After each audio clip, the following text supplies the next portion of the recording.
Hello everybody and welcome back. Thank you very much for joining me. My name is Deborah Hatswell and you're listening to BBR Investigations. As promised, I'm here to share with you my recent talk notes that centre on the many accounts from witnesses who've had an experience with a dogman or a wildman or some kind of creature that takes place on military defence land here in the UK, some of which I'm making public for the first time. I realised early into my cryptid research and career that many of the sites these creatures were seen on are owned or were owned by the UK military, whether that be a training camp, RAF base, army, navy, or currently being used, along with older early war installations. May I suggest this implies there could be some involvement by the powers that be? Today, I've only included upright, two-legged, hairy creatures, often described as thickly muscled and very broad across the chest. They're known to move fast and smoothly, and they can be seen in the blink of an eye. There are many other kind of creatures, UAPs, paranormal accounts on the MOD land. In fact, when you start to dig deeper into this, it takes you down a rabbit hole. In many of the areas where we have cryptid hotspots, there are also the sites of supposed hidden underground bases. Are these bases monitoring these creatures? Is there a hidden agenda? Or far worse, are they made and helped by Her Majesty's services in some way? Let's start with my area. It happened not far from my home in Bulwell. Now, Bulwell follows the River Irwell, and that River Irwell goes up to Holcombe. And at Holcombe, you've got the military defence facility at Holcombe Moor. It's an area where they used to do the Krypton Factor assault course, so many people will know it from that. But Holcombe Moor is steeped in history as well. It has a number of very interesting historic sites dotted around. There's some strange tales on the moors and the odd one of murder. A lad named David, who was an army cadet at Holcombe Moor in the 80s, was there at the training camp. And as I said, it was a Krypton Factor assault course, and they used to do a lot of exercises for the young recruits. So at the time, that's what was happening. There was himself and another guard. They were in full camo, and they were hidden. They were on exercises, and they were laid down in the trees at the edge of the woodland. He said that they both noticed a very bad smell that came on them, and they realised that they could see a large, dark, thickly muscled figure that was about 5 feet broad across the shoulders and had a hairy human face, and it was approaching them, and he felt it clearly couldn't see them. And then it stopped. It sniffed, realised it was in trouble, and took off uphill as fast as it could. He said it left footprints behind in the mud. Both men thought at first it was someone with a huge backpack or a kit bag, as the shape and colour was all wrong for a human being, until they realised it wasn't clothed at all. He said, "It couldn't see us, and I'm certain it was unaware that we were both there hiding, but it was so hard not to jump up and run off. It was dark, and we couldn't make out anything too much.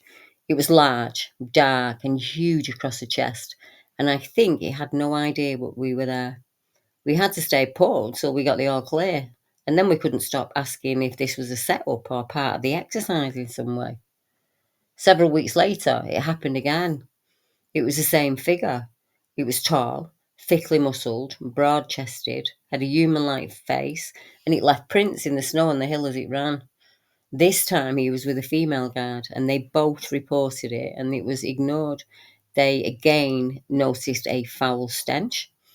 And they wonder if it was the camo and the position that they were in that made this wild man or ape-faced, human-faced creature come close to them, because it didn't know that they were there. He said, "It was snowing and we were in a similar setup again when we saw a large dark creature was coming uphill towards us. I was so scared and I shouted like an idiot and made myself known, and it looked in our direction. Then it was looking around, but it couldn't see us, and it started to move closer still. When it was about 30 feet away, it pulled up sharp, as if it sensed or smelt us. It snarled and took off running up a hill that was very, very steep. Once again, you couldn't make out much, just the size of the thing and the way it moved. It cleared the hill in about 3 seconds flat.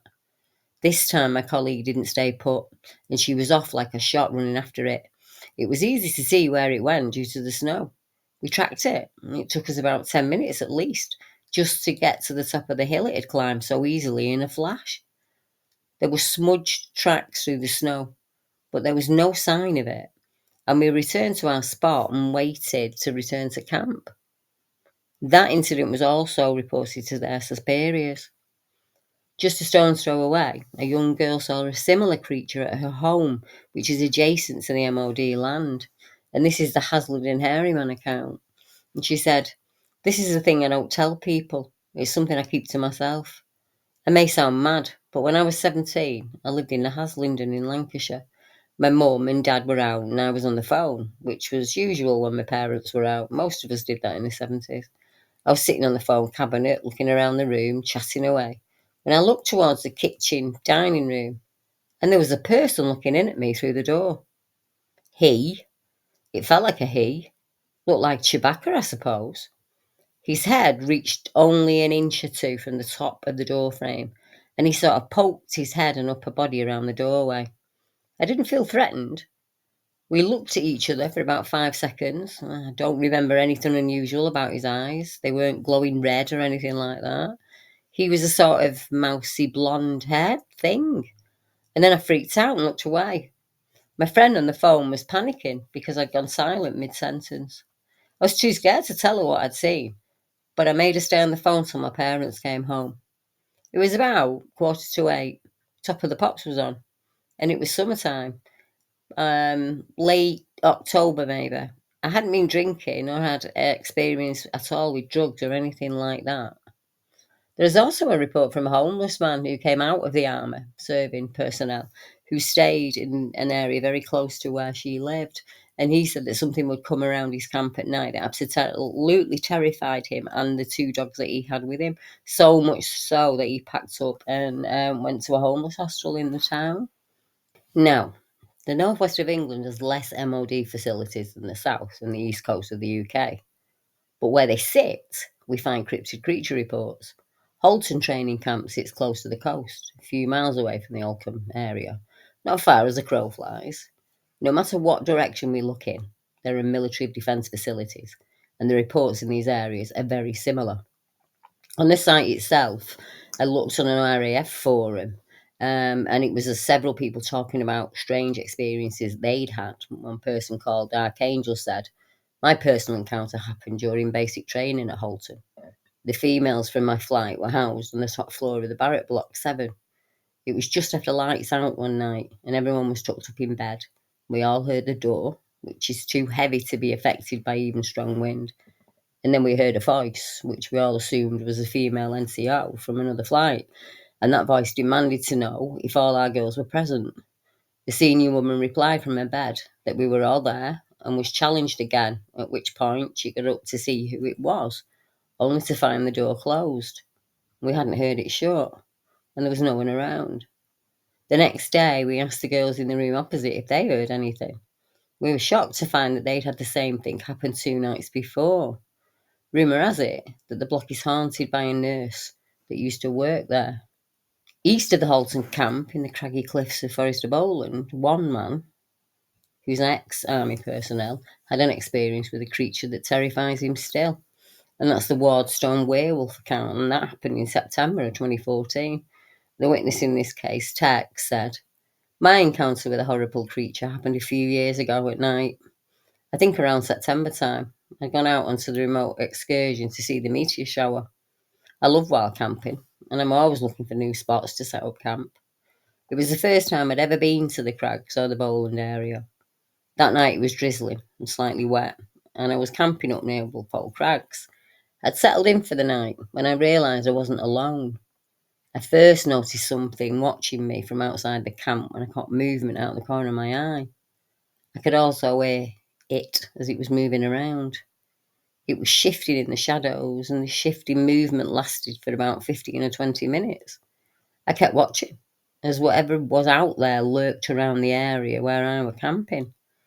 It would move every few moments to a different spot, and it was watching me the whole time. It almost looked canine in appearance, but it would rise up on two legs or beltly crawl down low on the ground. It sat in a crouched or hunched position, just watching me, coming closer and closer to where I was sitting with my back up to a rock. I'll be honest, I was scared witless for a while there. Not by anything the creature did, or by any noise it made. It was just bad enough seeing it, and knowing I was alone out there. But even more creepily, it kept changing positions and watching me constantly. It never took its eyes off me. It was very unnerving, and I was quite frightened at the time. I could hear the sound of it getting up and running a short distance, and then it would squat down again in a strange hunched stance. I didn't have a fire going at all, so I was fairly well in the dark, but the sky provided a slight bit of light, just enough to see the thing as it lurked around the camp. From that crouched position, it looked to be maybe 3, 4 feet tall, but when it stood up and lurched away, it became maybe 5 feet tall, but it was always hunched over in that position. How tall was it standing up straight? How did it move so strategically? No human could move like that. The whole event was absolutely terrifying. As you can imagine, I didn't sleep at all that night. I just huddled there, in the cold, waiting for daylight. And when it was almost morning, I made my way back out of there. But I was keeping a watch behind me the whole way out, just in case it was still there, and it was following me. But as far as I could tell, it was gone. It was really intimidating, and that night has put me right off camping, which is most unlike me. But experiencing something like that leaves you and kind of with an impression on you. Do you get what I mean? Whatever it was, I got the feeling it was probably somewhat annoyed at me being there that night, as if I'd intruded somehow. During the encounter, the creature kept getting closer and closer to me, a little bit at a time. I didn't know whether to get up and run or stay huddled against the rock. I would have left immediately, but I was too scared to leave the spot I was in, just in case that started a pursuit. I felt haunted that night, although to stay put was the lesser of two evils. It was not easy sitting in that camp until sunrise when I packed up and left. I just sat it out until the sky began to get light, and I made a break for it then. There is another report in the same area from a lady named Bex who had a similar experience when she saw a creature when she was a young girl, and she was on holiday in the forest of Bowling. I asked her to look online to see if she could find an image of the creature she saw that day. She was so scared at the time that it happened, she ran in fright, broke her nose as she ran into a tree, trying to flee from this thing. She first saw the creature watching her from behind a tree. When I shared the image Beck sent me, that represented the creature she saw, I was immediately contacted by Tex, who asked where I'd gotten that image from, as it resembled the creature he saw in the same area. I haven't included any paranormal or UFO reports from the area, but there is a further report from a couple hiking, and they saw a hairy wild man that was said to run from one woodland to the other, and they reported that several years before both of these other reports came in. The reports crisscrossed with others as they spread out across the landscape. Whatever direction we take from there, you'll find reported cases of cryptids. In fact, it's hard not to. All across the Cheshire Plain, there are reports of Dogman-like creatures that follow the old foraging routes made by early man. If you cross the border into Wales, the trend continues. I recently received a report from the Brecon Beacons, an area owned primarily by the British Army and known to be the site of hidden underground base. Many UFOs, cryptid creatures, and missing person cases happen in the Brecons, and like its counterpart, the Pennine Way, it can be accessed from all of the reports I've shared so far. One of the famous cases at the Brecons is a case that is similar to what we would now call a 411, and that's the case of little Tommy Jones. This is the tragic story of 5-year-old Tommy Jones, who on the morning of August the 4th, 1900, travelled with his father, William Jones, from his home to visit his grandparents who lived on a farm in the area. They were greeted by Tommy's granddad and his 13-year-old cousin, Willie John. Willie and Tommy were sent on ahead to let those at the farm know of their imminent arrival. It was only a short journey, but over rough terrain, and by all accounts, Tommy got scared and decided to go back to his father. Willie went onto the farm, delivered the message, and returned, all within 15 minutes. But Tommy hadn't arrived. For weeks, teams of volunteers, military, and police searched tirelessly, but to no avail, until 29 days later, when a woman called Mrs. Hammer, who lived just north of Brecon, found his body after having a dream of its location. Tommy Jones, in his little sailor suit, had somehow managed to climb 1,300 feet up the nearby peak and unfortunately passed away, most likely after succumbing to the elements. He was found with his favourite toy and a tin whistle around his neck, just yards from where his father had searched days earlier. An obelisk now stands on the very spot Tommy was found, and a person staying in the same valley reported a terrifying scream that took place in 2016. One of my listeners on YouTube shared their experience with something unseen in the Welsh mountains several years ago. Listening to one of my weekly podcasts made them reach out and share their story. She said, "Oh my God, I heard something like that horrible growl in the Brecon Beacons about 7 or 8 years ago. Myself and my partner at the time had walked up the mountain in the evening. We sat in a field and we could see the silhouette of Penny Fan. The sky was beautifully clear and we decided to stay there for a bit longer while watching the mountain and the sky. We went there for more than 10 minutes when all the animals in the distance scarpered at once. The birds, horses, etc., were all acting as if they were alerting each other that there was a predator in the area, and they all just bolted. They made a huge noise, and then everything went completely silent. It was in the silence that we heard the growl. It was very throaty, almost blood-curdling, and we ran about 2 miles all the way home. I lived in Brecon for over 30 years. I used to live on a farm, so I'm familiar with countryside sounds of animals and stuff. I've never been scared of anything I've heard at night, as there's usually an explanation for it. But this growl was something different. I trawled through YouTube to identify the growl. I could only find something similar to big cats, but this was louder, far more intimidating. To this day, I still don't know what that was, and it freaks me out. It was late summer, September, October time, because we were only wearing light jumpers. It was about 10 p.m. When I was chatting at the Bases Project conference with some of the guests on the breaks, there was a chap came forward who shared with me a report of his friend from the Staffordshire area, where he too heard an awful blood-curdling growl, not too far from the MOD land there. Now, let's keep heading south and pick up some of the reports from the Salisbury area, which was not too far from the Bases Project home base. According to the paranormal database, a wild man who lived in the woods near Salisbury was shot at when he attacked and tried to kidnap a local farmer's wife in 1877. The creature was said to have escaped into the dense woodland and was never seen again. But I wonder if his kind was seen again, as there are several creature reports around the area which happen in modern times, one of which took place at the site of a suspected hidden base in the Salisbury area. George Price reported something that took place which has lived in his mind as clear as day for years. It happened in September of 2002 when George was serving in the army, and he wrote, "We were doing exercises on Salisbury Plain. I was a commander in the turret of our tank and we were advancing to contact our warriors. I was scanning the landscape when I turned to my 5 o'clock and looked right at a large ape-like figure. He looked scared because of the noise from the engines and the tanks moving at speeds all around it. I couldn't believe my eyes, so I punched my gunner to look at it because he couldn't hear me over the engine noise.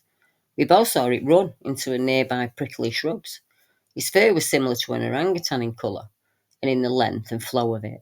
Its face looked black or darkish, but I couldn't see its facial features, being too high up on an angle above it. It was more its gait that stood out, the way it moved. It was very fast and seemed to run with large strides. Its height was impressive too. It must have been 6 foot plus, but it seemed to run with its back low, i.e., kind of bent or hunched over. It was an amazing sight to see it disappear into the shrubs. I kept staring at the spot as my tank was moving away, but it never emerged again, as if there was a hole below that bush and it dived into it. I observed the area at a distance for a while via the tank's optics, but nothing else was seen. It must have been terrified to move with half the British Army tearing Salisbury Plain up. I told my superiors as soon as we stopped, but it was just laughed off, so I never mentioned it much after that. I did ask my gunner about it, and he said he'd seen it, but not well enough to describe it or know what it was. It's bothered me to this day, so I thought I'd share it with you. I wish I'd stopped to see it now. I mean, it was right next to me. It was very strange. I was lucky enough to speak to George's granddaughter over YouTube a couple of years ago now. She commented on a video I made about Salisbury, and she said her grandfather is still adamant about what he saw on that day, and he was really grateful that she shared that with me. It wasn't long before a lady from the area reached out to me with her own experience that took place close by. The creature she described is also hairy and red in colour, and this happened in 1961. I heard your podcast about the soldiers who saw a creature on Salisbury Plain in 2002. I had a similar sighting of something like that at Camp Mohawk, which is close to Salisbury. It happened in 61 or 62 when I was 11 years old. I've searched for years for anyone who had a similar sighting of a very tall creature with long reddish brown hair that I saw. I'm unsure how to describe him really. The creature was seen again recently in 2018 when a mother and daughter stopped mid-drive to stretch their legs after a long outing. The daughter said, "Myself and my mother saw it, something that we just cannot explain. It was far away, so I didn't get a close look at the face or anything, but you could tell it wasn't people. And I'm used to seeing cows and farm animals from afar because there's animals everywhere in Salisbury. They were two really big figures in a faraway field that was standing upright and striding along quite fast together. One was light brown, the other one was darker, and they were moving at a fast pace away from us. We both were so shocked, we kept asking each other if we definitely saw that. If they hadn't moved, we wouldn't have seen them. They walked from behind the bush and were heading towards the next clump of trees. It felt like they were in our line of sight for a good minute or so before they moved behind another bush in the field and we couldn't see them again. After they reached the tree cover, we looked for a while, but they didn't come back this way. Even from that distance, you could see they were walking along at a very fast pace, definitely standing upright on two legs. It was just crazy. How can we have seen this in Salisbury? It was probably 3 or 4 o'clock in the afternoon, so the light was good. It hadn't gone dark yet, and it must have been towards the end or middle of Feb 2018. I've never really been into anything like this, but since I saw that, I just can't explain it. I really want to find out more, to be honest. It looked like two 8-man type things moving along. 5 years earlier, another mother and daughter came face to face with a hairy creature in the same area. 2013, and Keisha says, I was out riding in Groveley Wood, Salisbury, with my mum. It was just after getting dusk. I was on the horse. My mum was walking along beside me, about 50 metres ahead of us. We saw a very tall, large, dark figure that was around 2.5 to 3 metres tall. And then it moved with speed that was incredibly inhuman-like. And it moved with a sort of loping stride. And that came in from Keisha in Salisbury. Now, as previously mentioned, a chap who came up from the Midlands and attended the conference shared an experience with me that had been told to him by a friend. And during the talk, I shared some of the screen grabs from my map, and it was the image of Cannock Chase that made him realise his friend may not have experienced something we know as natural here in the UK after all. Now, Cannock Chase, which is also an area that sits within military of defence land, and in fact, hundreds of Commonwealth soldiers are laid to rest there. So it comes as no surprise, the reports here number in double figures. The Pie Green Tower, the old prisoner of war camps, have an eerie feel to them, and all manner of strange activity takes place around them. The Chase is also one area where the reports continue to keep flooding in. I was contacted by somebody who shared a story with me from a guard from 1916 in the usually Rudley area. The witness report came in from a chap called Stephen, and he said, "Hi, Deborah. I wanted to thank you for your continued efforts in logging all the sightings and stories that come your way. In particular, the British Wildman or Woodwolf's encounters, which I'm especially interested in. I was brought up in Rugeley during the 1960s, which is very close to Cannock Chase in Staffordshire. I don't know if you know, but during the First and Second World Wars, there were two large military camps on Cannock Chase, and my friend's grandfather was stationed there during the First World War. His name was Ron, and he once told me and my friend about the German prisoners of war that were kept there, and now they'd been afraid to try and escape in the forest because some of them had seen a wild, hairy man moving around within the trees. He and his fellow soldiers used to mock the Germans about it, and they thought they were just afraid of being caught and shot, or that or that were secretly working on other escape ideas and were trying to avoid suspicion. One night, Ron was on night duty, and he and another guard heard some noises coming from the trees outside the barbed wire perimeter. They were used to hearing deer and badgers, and they knew that that was much more of a larger animal moving out there. They thought it might be an escaping prisoner, so they went to the wire and shone their torches to the woods, and the noise stopped. But Ron said they could both sense that someone or something was watching them keenly. Ron's colleague suggested that they both turn off their torches and wait and see what happens. When they did this, they stood very still and quiet, just listening for further noises. After about a minute, they heard the noise again, but it seemed much further away this time. Ron said it sounded like feet stomping away. They switched the torches back on and shone the beams towards the direction of the noise. Although it was some distance away, they both clearly saw a tall, hairy figure who looked back at them and lifted its arm to cover its eyes from the glare of the light.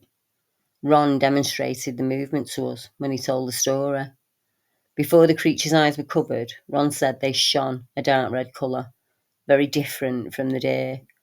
Although neither of them took their eyes off this thing, they said it seemed to just slowly vanish as they watched. Two werewolves were seen close to Cannock Chase in October of 2022. Steve Heatherton is a chap from the Midlands who always had strange experiences in his life, even as a child. Steve asked me once if some of the creatures seen, could they follow you home? A question many people ask me. It's known as the hitchhiker effect. Steve also asked me if this kind of things happens in family bloodlines, as some of his children began to experience similar things in their homes after he visited Cannock Chase. And on a trip with his grandchildren, the family members were confronted by a huge thud on the ground that they all felt. This was not the first time Steve had felt that thud on the ground. It happened close to the MOD land at Cannock in the winter of 2017.